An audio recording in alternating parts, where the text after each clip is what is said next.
I want us to make progress and look at that story that you see on the front page of the Daily Nation about the recruitment of the new Chief Justice, and Justice Juma wept. You saw the images there, getting overwhelmed by some of the questions that were coming up and touching on his emotional nerve. He was on the seat for nearly 5 hours, and we have the other story on the Standard. Judge weeps for justice as interviews for CJ start. And of course there are many concerns that people are looking at on what the man or woman who becomes Chief Justice will have to contend with at the judiciary. Let's first listen to what Justice Said Chitembwe had to say during that interview. It is often said that it is the wearer of the shoe who knows where the shoe pinches. You were once charged in an anti-corruption case and you were eventually acquitted. But I would like to hear from you how that experience has enriched you and what insights that maybe you have gained that will be of benefit to the judiciary, being on the receiving end of the services that we give. As you sit as a judicial officer, you should be able to sift out what has been brought for serving other purposes and what has been genuinely brought as a court case. And I'll give an example, like granting bail. I can't understand why a court will take a whole month to grant bail or deny bail. You would rather even deny so that this party can go to another court. But if you take two weeks, the spirit of the Constitution is that nobody should stay indoors. I agree, there are those cases with compelling reasons. If we have people charged with terrorism, you can't just grant them bail. There are heinous offenses which are committed, you cannot grant bail. But sometimes I can't understand why somebody charged with a corruption offense is a whole governor. Can he run away? Surely. And if he will, are we not having any ways of bringing him back? And one gets the impression that your sentiments, your personal sentiments may not be in consonance with what the law provides for. So what I want to hear from you, Judge, is what do you do in scenarios where you find what you believe as a person conflicts with what the law provides for? Assuming I was wrong and I was to convict, can you compare Martin Charo with somebody who violently pulls a young girl to the bush and defiles? Yet all of them get the same sentence. In the case of Martin Charo, these are people who have been dating. Even they went to the parents' home and slept there for 3 days. Even the brothers knew where their sister was. So, can you say because the law provides minimum sentence, everybody should suffer the same fate irrespective of the circumstances of the case? I don't think so. All right, that is Justice Said Chitembwe, the first candidate to appear before the JSC recruitment panel that is looking for the next Chief Justice. 9 commissioners will be making that decision. And let me begin with you, Honorable Boss. What was the impression about the first day of interviews? What went on? Do you think this is going to give us, to help us analyze the best candidate for the job? I think the development of having public interviews for judicial officers, I think has been great progress in Kenya since it started after the 2010 Constitution. What it does is that it sends a signal to all judicial officers that you may make a mess of judgments that you make, but one day it's going to haunt you. Every time you need to be promoted, we are going to interrogate your jurisprudence, we are going to interrogate your judgments, and you have to be able to justify it. And I think what you hear Justice Said saying there is he basically saying this is the law, but unfortunately I had to bend it a little because it didn't make sense. Yes, many people have complained about the provisions of the Sexual Offences Act, but the judge should not be bending it. The judge should probably be recommending through their judicial channels that there should be some amendments to that law. But they have no room to bend the law, no matter how painful it seems. And I think it is something that Kenyans must sink into their minds. We must abide by the rule of law. If we think the rule of law is, that particular law is wrong, then let us push for it for amendments. But it's a good progress. He was taken to task, and he has to be able to explain it. And I do hope that the Judicial Service Commission will be able to strike a balance, because not only should you get somebody who has sound understanding of the law and jurisprudence, but also someone who can take a leadership role in the judiciary, because the Chief Justice also has some form of management management role within the judiciary. It has to be somebody who's capable of being able to be heard and listened to and steer leadership within the judiciary. I always tell people from my own experience, I always say judiciary iko na wenyewe.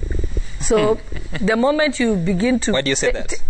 She has been there. I have been there, and I saw what happened.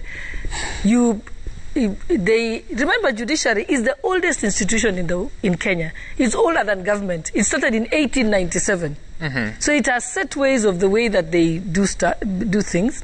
Of course, as time goes by, they've mutated and changed. But you probably need to balance between getting an insider whom the judges and the judicial officers understand, or somebody who is able to reach out to the judicial officers in order to make any real change. Because if you bring a complete outsider, there's going to be a revolt and nobody's going to listen to them.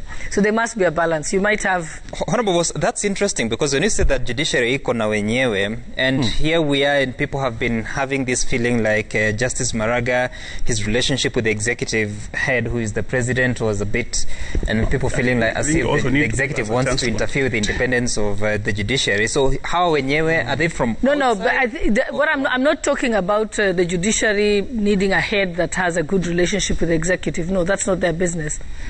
I think, first of all, it has to be someone who can be able to push reforms and transformation within the judiciary in a manner that can be accepted by the judicial officers. Because the way the reforms are pushed, if not correctly pushed, then there's going to be a pushback by the judicial officer. So there is need that there has to be that balance. Yes. Okay. Honorable Mwakamara, you wanted to respond? No, I think what I want to agree with is that the judiciary, those who have actually seen the history of the judiciary in Kenya, and the manner of dispensing justice has been wanting on various occasions, specifically the recent years. If you recall what has been happening after the 2010 constitution, for those of us who are agitating for changes in the 90s, by the time we were doing the changes, between the bar and the bench, there was a feeling of infusing a spirit of change, and that's how we had the first Chief Justice from outside the bench. Now, when he came from outside and he introduced the reforms, and luckily they were together with Honorable Sholei, you will notice that the radical changes that happened, both of them, the registrar and the Chief Justice, were actually from outside. So they went there with guns blazing, looking for anything that didn't conform to the radical wings of the judicial system in the country. Now, when things stabilized, by bringing Maraga, everybody thought that we are trying to slow down and bring in some order and some silence. But from the way you saw Maraga came from day one, he came in a fighting mood. He just came into the kitchen, he threw away all the china. Is that so? But of course. I don't think so. Now, by the time he left, he actually left quite some major gaps. But you will hear him saying that he did his job. Yes, he did his job that he wanted it to do. But if you listen to many of the the stakeholders, he really left chaos. So we need a balance, as she has said, between the outsiders and the insiders, somebody who can actually be the stabilizing. What chaos did C.J. Maraga leave? Pardon? What chaos did he leave behind? No. For example, I will go to the 2017 ruling of the nullifying the presidential election.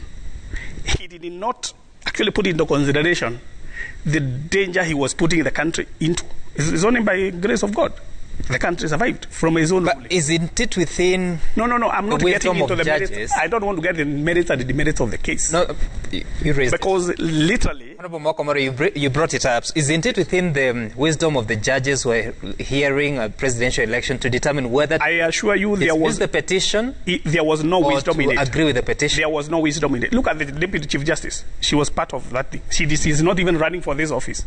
But it's a personal choice. Yeah. It is that personal thing I'm talking about, the chaotic manner in which the thing has been ran. That's what I've been talking about.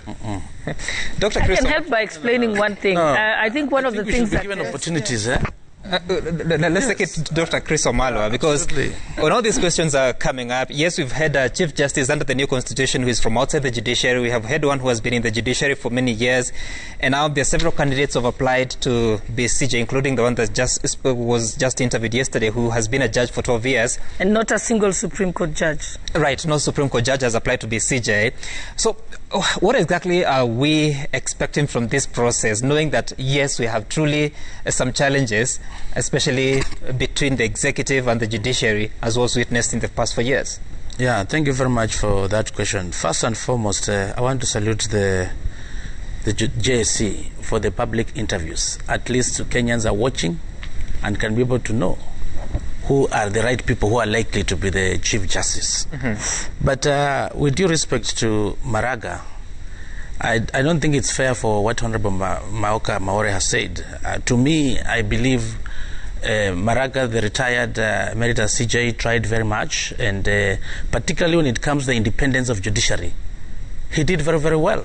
So by him nullifying the presidential elections does not make him to look bad. And in any case, it was not a unilateral decision. You should know that it was a decision by the entire Supreme Court. So you can't come here and say that he did badly. No. He looked at the merits, the evidence that was there and everything, and there was justification in the nullification. And he has been quoted all over. He's a brave man, and he worked very well as far as the independence of the judiciary is concerned. And whoever the CJ will be coming in, he should maintain the issue of independence of the judiciary. But the success of the judiciary is not only matters of independence. One, as the head of the institution, of course you are an ambassador of the entire judiciary. So maybe his relationship with the executive was not very cordial. It is indeed important that, particularly when it comes to budget making process, where it's parliament and executive, that ambassadorial relationship, that diplomatic way that you can be able to negotiate, particularly when it comes to issues of budgets, because judiciary I've seen in parliament where they've proposed the budgetary allocations of 32 billion, 34 billion, it is shut down. I remember Sholei. To me, Sholei, the few people I've talked to, she was a hands-on person. She did her best when she was in the judiciary. Maybe those ones in quotes, she knows better. Maybe who tried to work for her downfall. But the few I've talked to, she was a hands-on person, and she really helps, particularly on the issues of ICT, which had brought in IBC and extended to the other side. Now, on the issue of CJ, first and foremost, what are we looking for as a CJ? As CJ, we are looking at the CEO of the entire judiciary. What are the qualities of this CEO? One, we should look at the issues of leadership. In fact, we should reach a level whereby we should have a Chief Justice who doesn't need to be necessarily a lawyer. Let's see how things are going to work. Because all other things can work at the strategic operation level. But as CEO of the judiciary, you are supposed to provide leadership. To me, leadership... If you say that you'd need a CJ who is not a lawyer, does that then mean he would not sit at the Supreme Court as a judge? No. It's because of that condition. That's why he must be a lawyer. But we should think outside the box as we move forward. Because he's supposed to be a CEO. Let's reach a level whereby we can have somebody who doesn't necessarily need to be a lawyer. And he doesn't need to sit in the Supreme Court. We can bring amendments. I thought... No. I'm proposing amendments can come so that we look at it. It's not necessary. Because I'll even quote to you some of the organizations, or we've seen the president. For instance, the president necessarily doesn't need to be maybe even a politician for that matter. Let's see how it goes. We've seen many corporate organizations whereby you find a CEO, the critical qualities of a CEO is the leadership. This is something we are thinking as time go by. But coming to the CJ position, Evans, someone like Mutunga. Mutunga came from the civil society. He was also in academia. Many people said he brought a lot of activism. I saw him being criticized. And people said, no, this is the time we don't want a CJ from outside. Let's have a CJ from within. We had a CJ from within in the name of Maraga. Maraga was criticized heavily. They said, now like my friend has said, that is somebody who brought war from the word go, war with the executive. So what kind of a CJ we want? We want a CJ who can be able to do the delegate balance. Because to me, when you look at the budget that was allocated to judiciary, it was around 17 billion. It was cut by 50%. How do you expect the judiciary to achieve their objectives if we have cut their budget by half? And by the way, it's not parliament. Let me tell you. The house that is sitting that approves. It is the, let me tell you, parliament is a rubber stamp. This is discussed at the cabinet level. When this matter comes on the floor of the house, some of us will try to bring amendments. We were unable to do it. So let nobody cheat you that parliament being a budget-making house, we have all the powers. We've been frustrated enough. When you bring something that is totally different, you are frustrated. Look at the handshake. The handshake came with its own problems. When the ODM came together with the Kileka side, some people were celebrating, but others were not celebrating. Look at the deputy president, for instance. I know we are going to discuss this issue. But when ODM came in, we are supposed to provide oversight. Some of us were in the opposition. We told them, now you've come in the corporation, move on the government side. They didn't want. They want to be on the government side. They want to be on the opposition side. So when it comes to oversight, we've had really challenges. You know, Honorable Wamala, you said that Parliament is a rubber stamp. Does this say that Parliament is not able to change anything the executive wants to push through Parliament? And if that is the case, then do you really have a job? Okay, let me explain to you. And my colleagues, if they're genuine enough, let them come out. We've had many critical issues coming on the floor of the House. And this is where the issues of political parties issues come in. Many of the politicians who are there, you are supposed to vote as per what your party has said. And when there's a marriage between ODM and the Jubilee, there are so many decisions when they come on the floor of the House. A lot of issues have been coming on the floor of the House. What happens? You've been given instructions from your party leader. You cannot go against. So what I'm trying to say is, Parliament on some of the critical issues, it is being influenced by the executive. And that's a fact. Alice Ohome, so now we're looking for a CJ. All this interest and all these things being said around, will we get the right person that really fixes the challenges that the judiciary faces internally, but also mends the relationship between the executive and the judiciary and gets the sufficient budget, despite the fact that he says the Parliament is a rubber stamp? Okay, let me start by maybe what you put there, you posted there regarding Justice Juma, that he wept during the interview or the vetting. Justice Juma should not be serving in the judiciary right now. Looking at the judgment that he gave, one, he applied his own personal beliefs against the law. And as a judge, you are actually supposed to interpret the law. You may be wrong on the law, but it is not because you are using your own beliefs and maybe community setup to influence or to come up with a judgment that totally read against the law. You are outrightly wrong. I think he should have been summoned by the JSC. So JSC also is to some extent failing the judiciary or the country. You know, because he said that according to him, he looked at the boy who was 20 years and then the girl was 17 and almost ripe for marriage in a year. You see, what does the law say? It applies the age of majority, which is 18 years. So to that extent, whether you know, it's like looking at a 16-year-old man and calling him an adult male, or a young woman of 16. How would you now argue the way a judge argued? This argument is archaic. I mean, I think it is very unfortunate that it came from a judge who is now imagining that the JSC would feel sorry for him if he weeps, or the country would resonate with his dilemma. You know, so I don't know whether it's emotion. I think he's stretching his luck. No, you know, the vetting is in public. And if he comes to Parliament... I don't think he was weeping so that they can have mercy on him. Absolutely. He was just... How do you know that? I said I don't think. He broke the law and he was that's what you... okay, maybe that's what you think, Sam, but I also think that he was acting. You know, because looking at that judgment, it means he's not even sorry to date about the judgment he gave. So we can't even allow him to continue serving in the judiciary. I'm sure after this, he should be finding himself facing a tribunal. Let me leave it at that. So if I was sitting there, I would mark him 0. If he comes to Parliament, assuming he were to be passed, I think he will also find himself still in problems in Parliament, because after the CJ and Deputy CJ are normally also vetted by Parliament, the Justice and Legal Affairs Committee. We are looking for a CJ. What is the balance that we need to?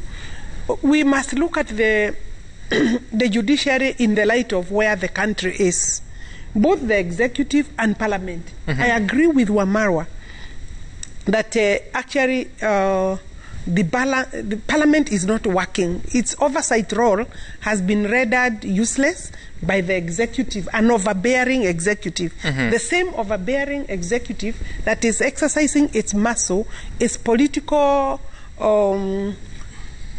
privilege over members of Parliament, is the same executive that is overbearing on the judiciary. So you need a Chief Justice who is not in any very cordial or comfortable, and I could strike out several of those who have even acted for this executive. They should not get this job, because there is a personal relationship with some of the applicants with the current executive, and therefore those are people we should keep away from, even without mentioning. But the current government is going out in almost a year's time. The remnants, we are still hassling with the remnants of the Moi era, Kanu era, and then we will still be having the new government in next year, 2022.